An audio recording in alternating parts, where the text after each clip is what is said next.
Jakub Zasina, jestem pracownikiem naukowym, naukowo-dydaktycznym Uniwersytetu Łódzkiego. Pracuję na Wydziale Ekonomiczno-Socjologicznym w Instytucie Gospodarki Przestrzennej i prowadzę badania nad rozwojem miast, nad rozwojem gospodarczym i przestrzennym, przede wszystkim Łodzi, a w ostatnich latach przede wszystkim skupiam się na tym, w jaki sposób studenci zmieniają miasta.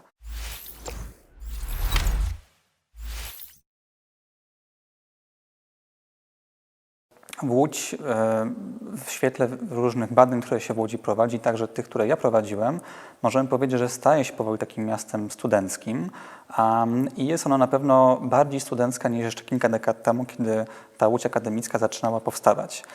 Dlaczego tak się w ogóle dzieje? To nie jest tylko i wyłącznie łódzki przypadek.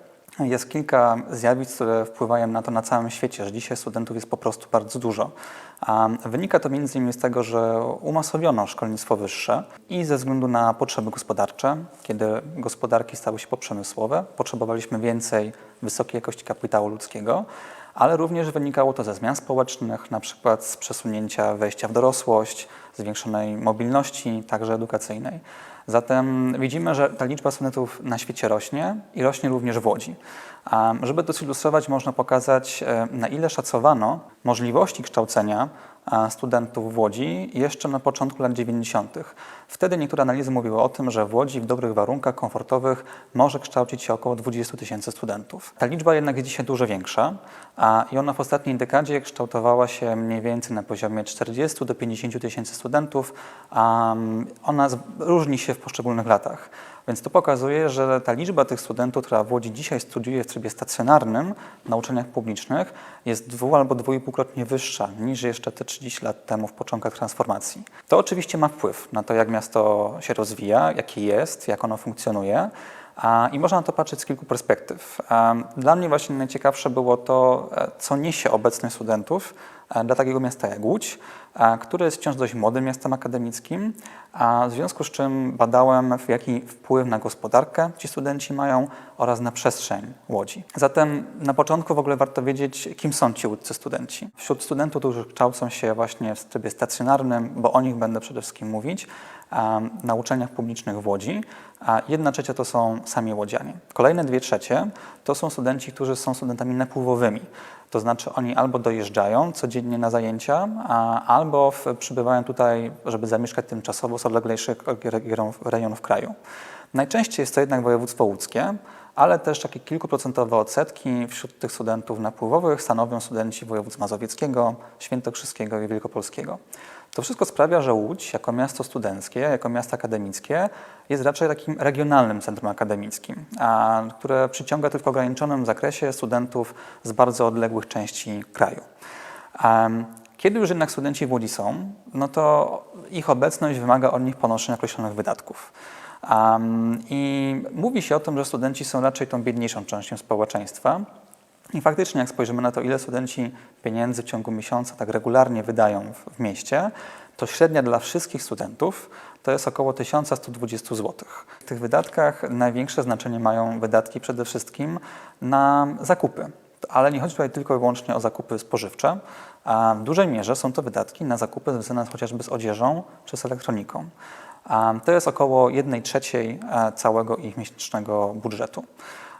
Około 20 kilku procent stanowią wydatki na zakwaterowanie. 17% to są wydatki na czas wolny i to pokazuje, że mimo, że studenci mają dość ograniczony budżet, to jednak dość dużo pieniędzy wydają na różnego rodzaju rozrywki w mieście. I to już ma dla takiego miasta jak Łódź dość duże znaczenie. I oczywiście ta wartość, ta średnia, jest wartością dla wszystkich studentów, czyli możemy spodziewać się, że jeżeli ktoś jest studentem napływowym, no to on wtedy wydaje więcej, czy też ona wydaje więcej pieniędzy na zakwaterowanie chociażby. I faktycznie ta średnia wtedy jest około 160 zł wyższa. Można na studentów też patrzeć na to, jakie mają znaczenie pod kątem ekonomicznym, nie tylko z perspektywy takiej typowo konsumenckiej, ale też zastanawiać się, czy oni na przykład w tej Łodzi pracują.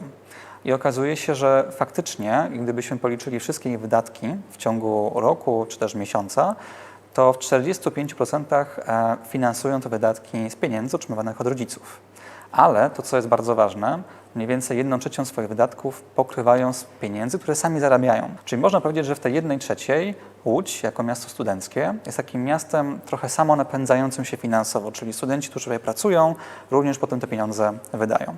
Myślę, że jednak najciekawsze, tak z perspektywy Łodzi, jest myślenie też pod kątem przestrzennym. Jak ta Łódź studencka się kształtuje?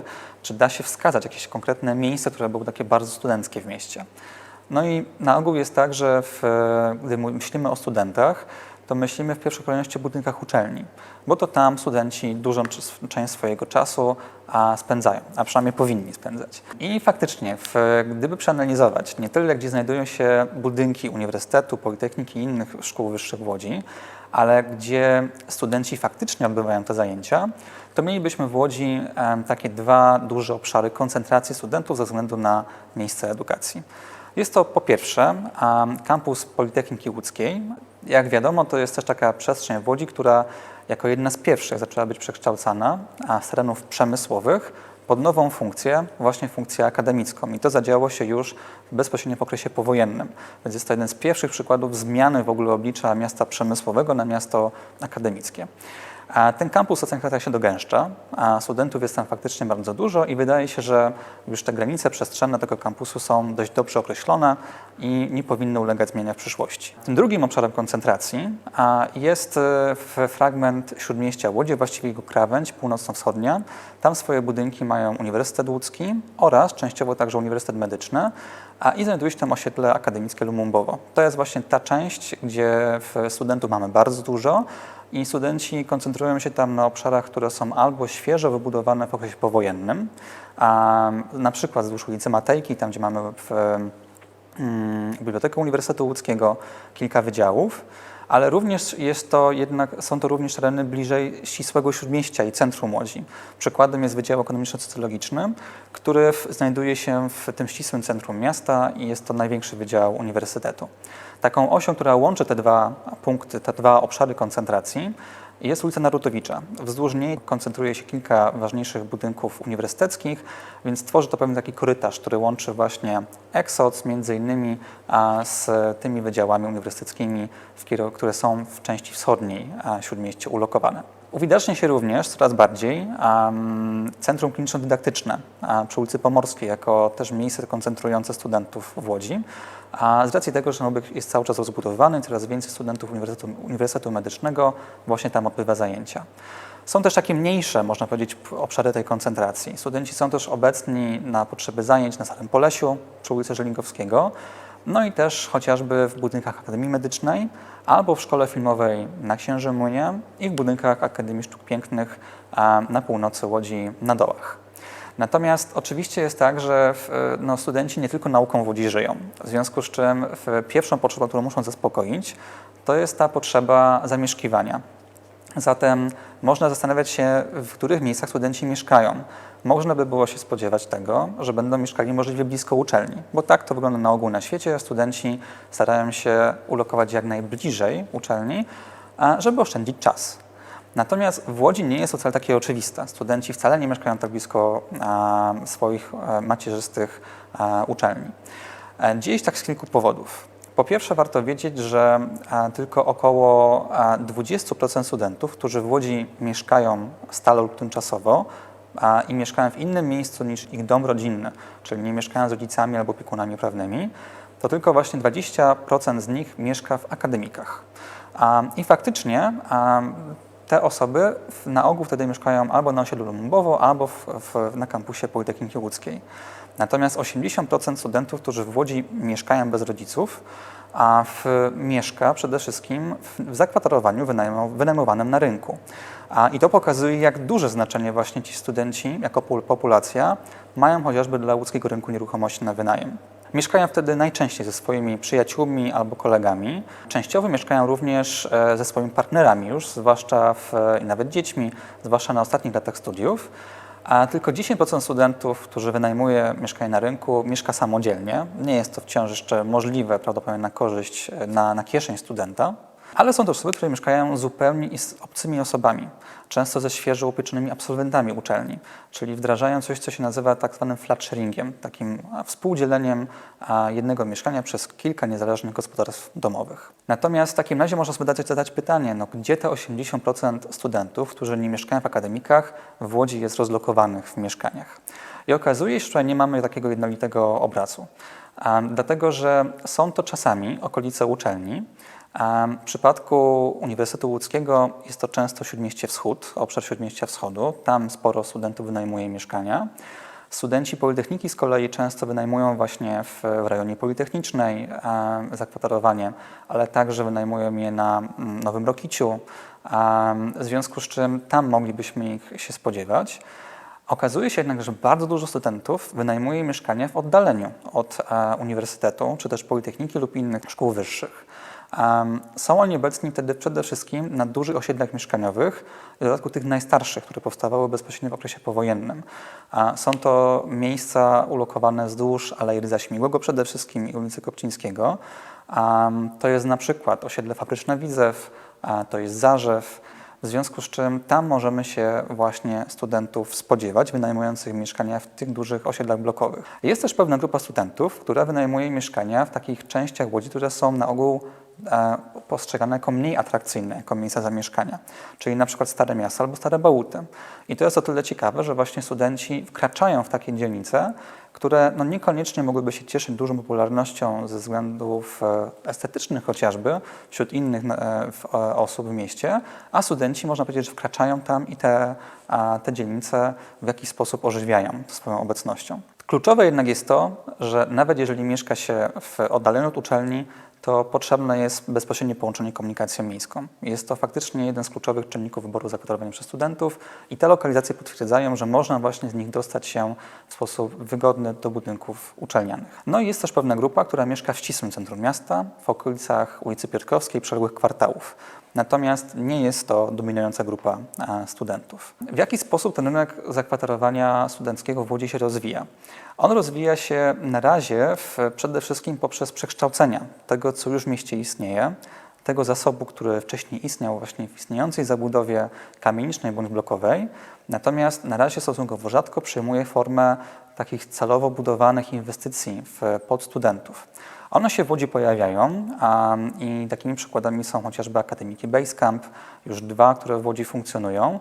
I takie inwestycje są właśnie coraz powszechniejsze na świecie.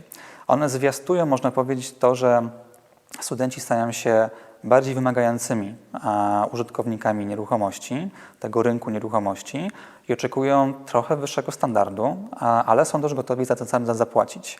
Na świecie tych inwestycji jest dzisiaj bardzo dużo i w niektóre miasta wręcz głównie bazują na zakwaterowaniu studentów w tego typu inwestycjach. W Łodzi studenci rodzimi, mam na myśli studentów, którzy są Polakami, nie są studentami zagranicznymi, jeszcze nie korzystają z nich w dużej skali, bo to jest mniej niż 2% studentów całej ich populacji. Na razie te obiekty są raczej wykorzystywane przez studentów zagranicznych. Ale w przyszłości całkiem możliwe, że ta sytuacja ulegnie zmianie. To, co jeszcze się może zmienić, to także rozmieszczenie studentów pod kątem mieszkaniowym w Łodzi, ponieważ obserwujemy, że na terenach, które otaczają kampusy akademickie, coraz więcej mamy inwestycji mieszkaniowych. Powstają tam nowe osiedla deweloperskie i przynajmniej część tych mieszkań jest właśnie kupowana w celach inwestycyjnych po to, żeby docelowo wynajmować je studentom. W związku z czym do tej pory studenci nie za bardzo mogli często mieszkać w okolicach kampusów, bo te tereny były często też niezabudowane. To często były tereny poprzemysłowe, wolne od zabudowy, tak jak przy Politechnice Łódzkiej. Dzisiaj to oblicze się zmienia, więc całkiem możliwe, że studenci przepłyną, można powiedzieć, przez tę Łódź z już istniejących miejsc, w których mieszkają i zasiedlą właśnie te nowe inwestycje. Taka możliwość istnieje. No ale oczywiście studenci nie tylko w mieście takim jak Łódź uczą się, nie tylko mieszkają, ale także spędzają wolny czas.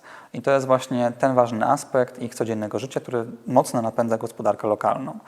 Gdyby przyjrzeć się temu, jak wyglądają style życia studentów, to okazuje się, że najczęściej praktykowaną przez nich aktywnością czasu wolnego jest właśnie spędzanie tego czasu wspólnie ze swoimi przyjaciółmi, znajomymi w domach, w mieszkaniach, które wynajmują. Bo to jest praktyka 90% studentów, którzy w Łodzi się uczą.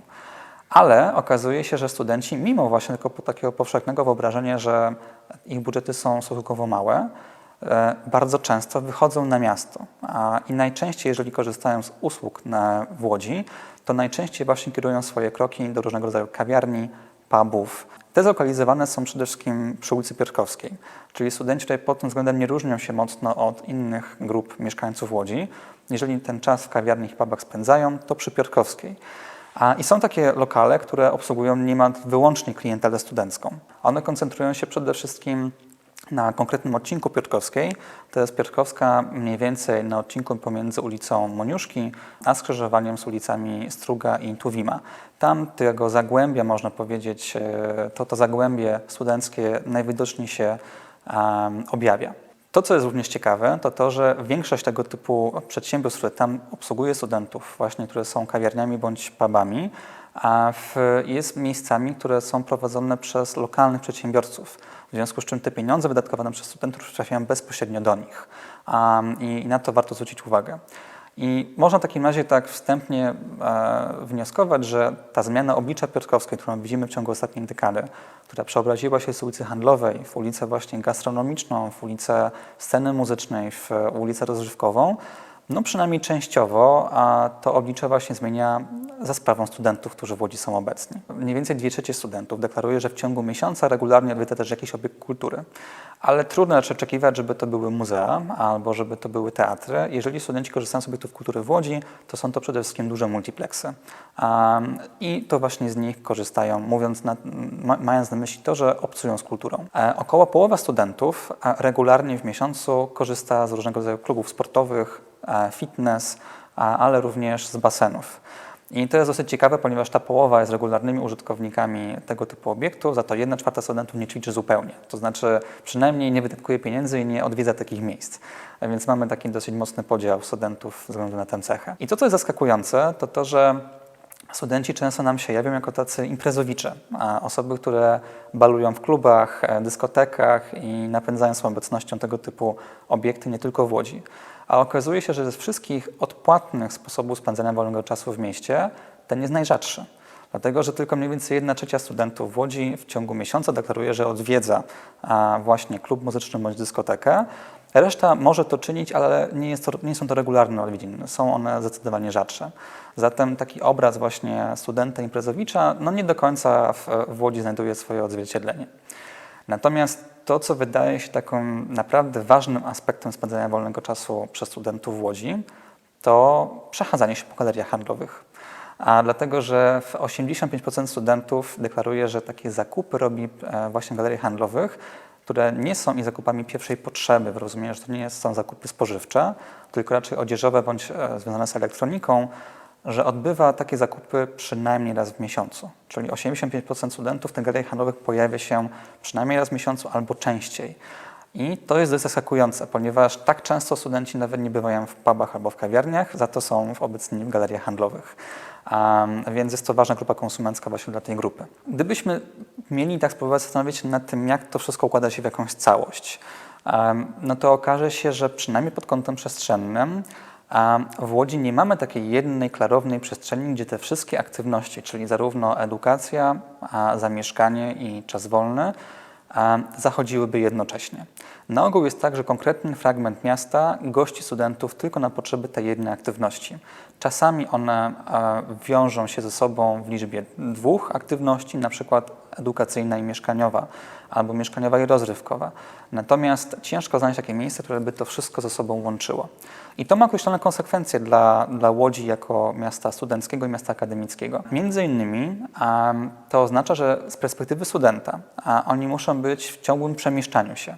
To znaczy nie są w stanie wybrać jednego miejsca do życia, tak żeby wszystkie te potrzeby zaspokoić w krótkim dystansie pieszym. Oni często muszą korzystać z usług komunikacji miejskiej albo, co ciekawe, też bardzo często korzystają z własnych indywidualnych środków transportu, także samochodu. Natomiast z perspektywy życia społecznego w mieście jest to o tyle ciekawe, że studenci, skoro są w ciągłym ruchu, to prawdopodobnie są trochę mniej wyeksponowani jako grupa użytkowników miasta w oczach innych mieszkańców.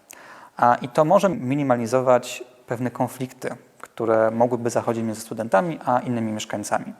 Dlatego, że w miastach, zwłaszcza brytyjskich, te konflikty są bardzo uwidaczniające się. A także miasta poprzemysłowe, takie jak Manchester albo Liverpool. Tam studenci, kiedy te wszystkie aktywności wykonują w jednym miejscu, stają się taką wręcz nieznośną populacją dla sąsiadów, głównie dlatego, że są dosyć hałaśliwi. W Łodzi być może właśnie te konflikty są mniejsze, właśnie dlatego, że studenci nie są w stanie tak cały czas w tym jednym miejscu przebywać. Ale ma to też wpływ na to, jak postrzegamy Łódź, dlatego że jeżeli myślimy o Łodzi jako mieście akademickim, a miasto informuje nas o tym, że takim miastem jesteśmy, przy wjeździe do miasta są specjalne informacje, które zapowiadają, że wkraczamy do miasta akademickiego, no to z perspektywy takiego przeciętnego użytkownika miasta dość trudno jednoznacznie wskazać jedną przestrzeń w Łodzi, która byłaby tak jednoznacznie akademicka i studencka.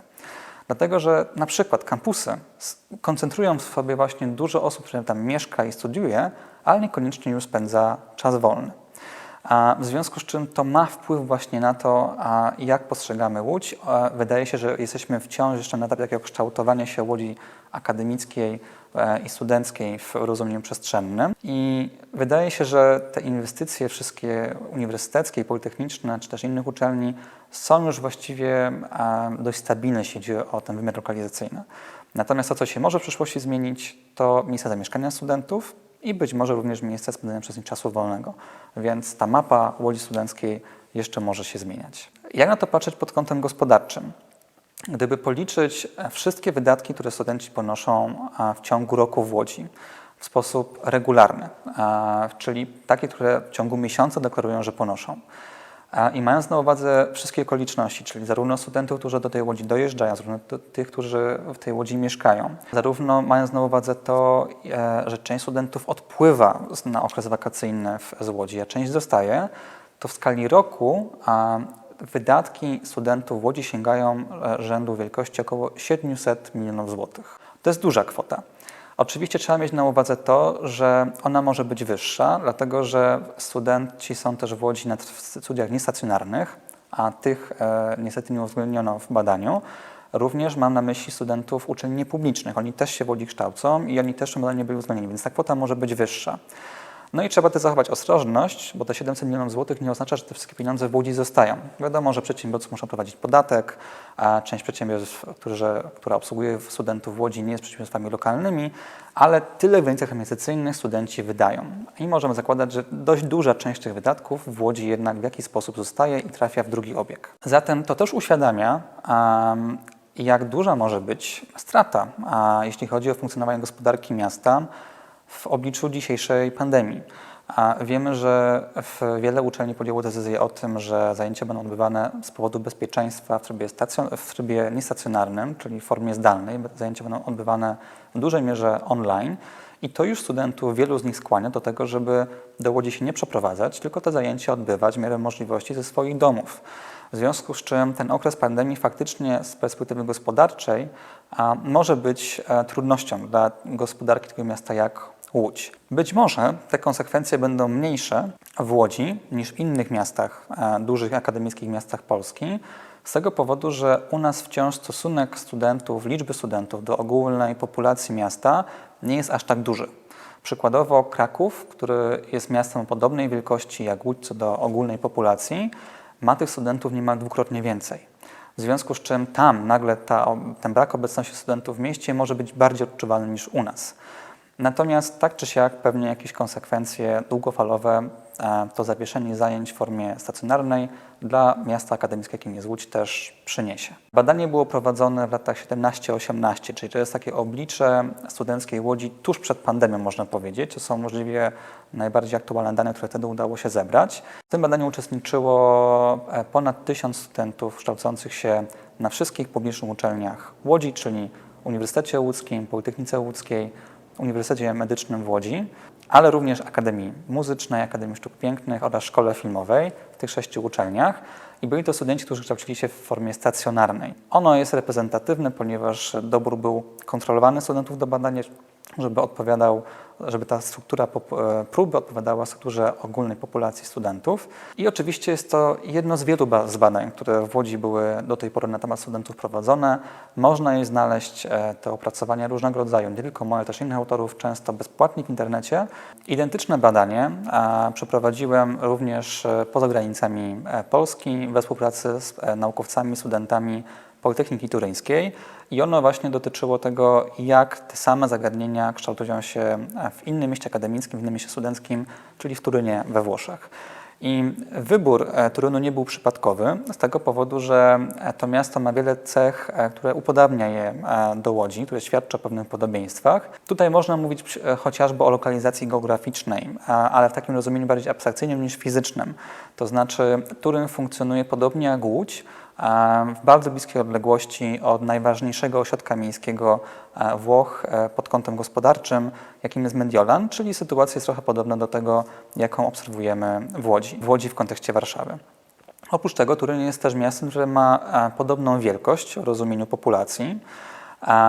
Tam również rozwój szkolnictwa wyższego, mimo że zapoczątkowany wcześniej niż w Łodzi, ten rozwój nastąpił głównie w okresie powojennym i w ostatnich latach. No i również bardzo podobnie kształtują się ścieżki myślenia w ogóle o rozwoju tych miast, dlatego że gdybyśmy porównali takie strategiczne decyzje, które podejmowane są w Łodzi i były podejmowane w Turynie, to okaże się, że pod kilkoma względami Łódź kroczy, można powiedzieć, taką ścieżką Turynu z pomysłem, jak ma rozwijać się jako miasto poprzemysłowe. Poprzemysłowe, bo Turyn też był miastem przemysłowym, ponieważ Turyn rozwinął się najpełniej właśnie w wieku XX, kiedy rozwinął się tam przemysł motoryzacyjny, głównie za sprawą Fiata. W związku z czym, podobnie jak Łódź, Turyn też mierzył się, nawet trochę wcześniej, z problemami właśnie transformacji w miasto poprzemysłowe i znalezienia sposobu na rozwój, a właśnie po tym, kiedy nastąpiła tam deindustrializacja. W związku z czym jednym z kluczowych aspektów rozwoju tego miasta w okresie poprzemysłowym jest właśnie rozwój szkolnictwa wyższego. Jest to jeden z wiodących sektorów gospodarki, na którym oparto całą transformację rozwoju w okresie poprzemysłowym na przykładzie Turynu. Okazuje się, że pod wieloma względami zachowania studentów łódzkich i turyńskich są podobne. Dlatego, że bardzo podobne odsetki studentów w Turynie i w Łodzi mieszkają w tym mieście w sposób tymczasowy albo stały. Również dość podobna jest struktura ich wydatków i struktura również spędzania czasu wolnego, tych aktywności czasu wolnego. Ta hierarchia poszczególnych aktywności jest niemal bliźniacza. Są jednak pewne różnice. Przede wszystkim studenci turyńscy są zdecydowanie częstszymi bywalcami innych instytucji kultury niż kina. A bardzo często odwiedzają muzea. W tym, co zaskakujące, Muzeum Sztuki Współczesnej okazało się to być jednym z najczęściej odwiedzanych miejsc kultury właśnie na mapie Turynu przez społeczność studencką. Studenci turyńscy rzadziej odwiedzają galerie handlowe, ale może to się wiązać z tym, że część robią zakupy w sklepach, które funkcjonują tradycyjnie w Śródmieściu wzdłuż głównej ulicy handlowej, ponieważ tamtejsza ulica Via Roma nie przeobraziła swojej funkcji tak drastycznie, jak zrobiła to ulica Piotrkowska właśnie w Łodzi. To, co jednak jest przede wszystkim różnicą pomiędzy Łodzią i Turynem, to zazębianie się aktywności studentów w przestrzeni miasta.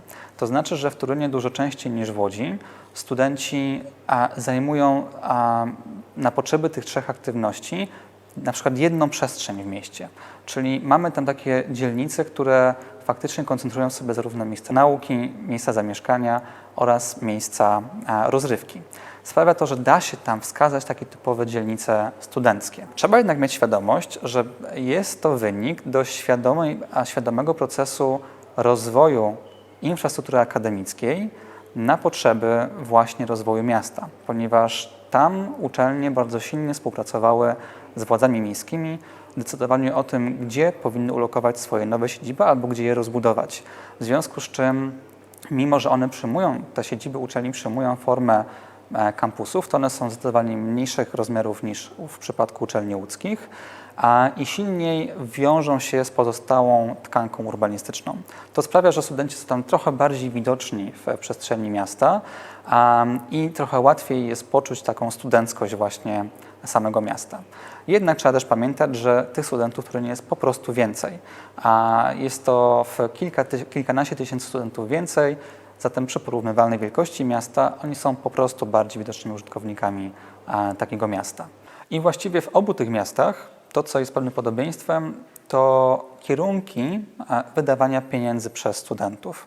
Gdybyśmy te łączne kwoty, które studenci wydatkują w skali roku, pozostawiali właśnie w takim rozbiciu na 3 rynki, czyli na rynek mieszkaniowy, rynek zakwaterowania, na rynek usług szeroko rozumianych oraz rynek handlowy, okaże się, że w obu tych miastach proporcje tych wszystkich wydatków studentów są bliskie 1/3, czyli te rynki w bardzo podobny sposób są przez studentów zasilane. Zatem różnice objawiają się przede wszystkim w szczegółach. Natomiast jeśli chodzi o to, jak te miasta jako miasta studenckie funkcjonują, to ogólny obraz jest bardzo podobny.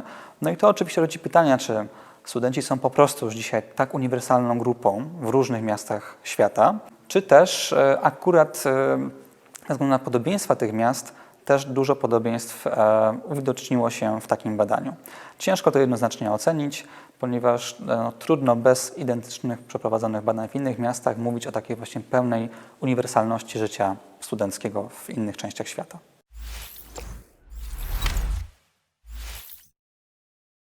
Można zatem powiedzieć, że Łódź jako miasto studenckie jest wciąż jeszcze miastem młodym, które się kształtuje, a w których studenci w dużej liczbie pojawili się stosunkowo niedawno, w związku z czym obraz Łodzi studenckiej, jaki mamy dzisiaj, może okazać się, że zmieni się w perspektywie kilku kolejnych dekad i warto się temu przyglądać pod kątem również tego, jak Łódź się będzie zmieniała demograficznie, jak będzie zmieniała się również w rozwoju przestrzennym, a jaką rolę ostatecznie studenci przyjmą.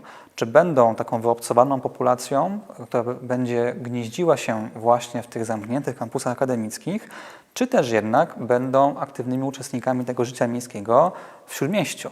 I to są, wydaje się, ważne pytania, które zaważą właśnie na tym, jak będziemy postrzegać Łódź w przyszłości. Ja mam oczywiście takie życzenie, żeby studenci byli jak najbardziej w Łodzi widoczni i na razie mamy ku temu dobre przesłanki, że nawet jeżeli zajęcia prowadzone są daleko od centrum miasta, to studenci do tego centrum cały czas przybywają, głównie w celach rozrywkowych.